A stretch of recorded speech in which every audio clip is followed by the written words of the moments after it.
బులెటిన్లో speed news చూద్దాం. పశ్చిమ గోదావరి జిల్లా తాడేపల్లిగూడెంలోని హిందూ నిర్వహణ కమిటీ ఆధ్వర్యంలో రాష్ట్రీయ స్వయం సేవక్ సంఘ్ 100 ఏళ్లు పూర్తయిన సందర్భంగా హిందూ సమ్మేళనం కార్యక్రమాన్ని నిర్వహించారు. దేశంలో హిందూ సమాజాన్ని పరిరక్షించడానికి ప్రతి ఒక్కరూ కృషి చేయాలని శ్రీ శ్రీధర్ స్వామీజీ విజ్ఞప్తి చేశారు. నిజామాబాద్ జిల్లా ఆర్మూరు నియోజకవర్గ కాంగ్రెస్ పార్టీ ఇన్ఛార్జ్ వినయ్ రెడ్డి మాజీ ఎమ్మెల్యే జీవన్ రెడ్డిపై ఫైర్ అయ్యారు. తనపై అసత్య ఆరోపణలు చేయడం సిగ్గుచేటన్నారు. ఆర్మూరులో మొరం మాఫియా చేస్తుంది జీవన్ రెడ్డి అనుచరులేనని మండిపడ్డారు. అనకాపల్లి జిల్లా పెద్దపల్లిలోని ప్రభుత్వ భూమిని కాపాడాలని కోరుతూ ఎలమంచిలి ఎంఆర్ఓ కార్యాలయం ముందు యువకులు ఆమరణ నిరాహార దీక్ష చేస్తున్నారు. చెరువు గర్భం భూమిని కలెక్టర్ 22A నుంచి తొలగించడంపై ఆగ్రహం వ్యక్తం చేశారు.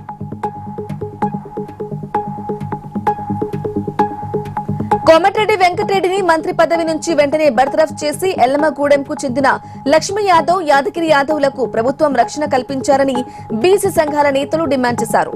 మామిడి యాదగిరి యాదవ్ ను కిడ్నాప్ చేసి చిత్రహింసలు పెట్టిన వారిపై చర్యలు తీసుకోవాలని కోరారు. నందమూరి బాలకృష్ణ నటించిన అఖండ 2 చిత్రం విజయం సాధించాలని కోరుతూ చిత్తూరు జిల్లాలోని శ్రీ వరసిద్ధి వినాయక స్వామి వారి దేవస్థానం కాణిపాకంలో అభిమానులు ప్రత్యేక పూజలు చేశారు. బాలకృష్ణ అభిమానులు పంచభూత లింగ దర్శనం యాత్రలో భాగంగా కాణిపాకం చేరుకుని మొక్కులు చెల్లించుకున్నారు.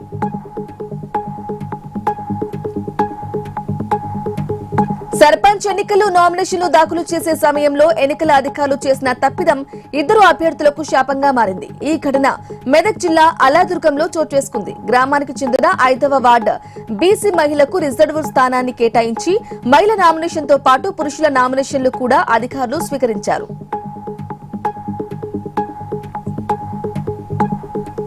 శ్రీ సత్యసాయి జిల్లా గరికపల్లిలో జరిగిన బాలుడు హత్య ఘటనలో నిందితుడు ప్రసాద్ ను పోలీసులు అరెస్టు చేశారు. తన కొడుకును ఉన్న వ్యాధి పట్ల సూటిపోటి మాటలు మాట్లాడమే బాలుడి హత్యకు ప్రధాన కారణంగా నిందితుడి విచారణలో పోలీసులు తేల్చారు.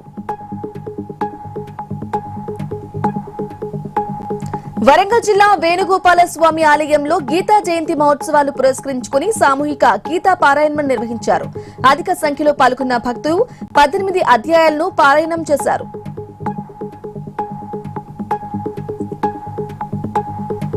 గ్రేటర్ వరంగల్ మున్సిపల్ కార్పొరేషన్ పరిధిలోని 66 డివిజన్లలో 135 కోట్లతో బడ్జెట్ ప్రతిపాదనలు కౌన్సిల్ సమావేశం ఏకగ్రీవంగా ఆమోదించిందని మేయర్ గుండు సుధారాణి తెలిపారు. మోంతా తుఫాన్ కు నష్టపోయిన బాధితులకు 15,000 చొప్పున ఇవ్వడమే కాకుండా నెల రోజులకు సరిపడా రేషన్ ఫ్రీగా అందించామని మేయర్ తెలిపారు.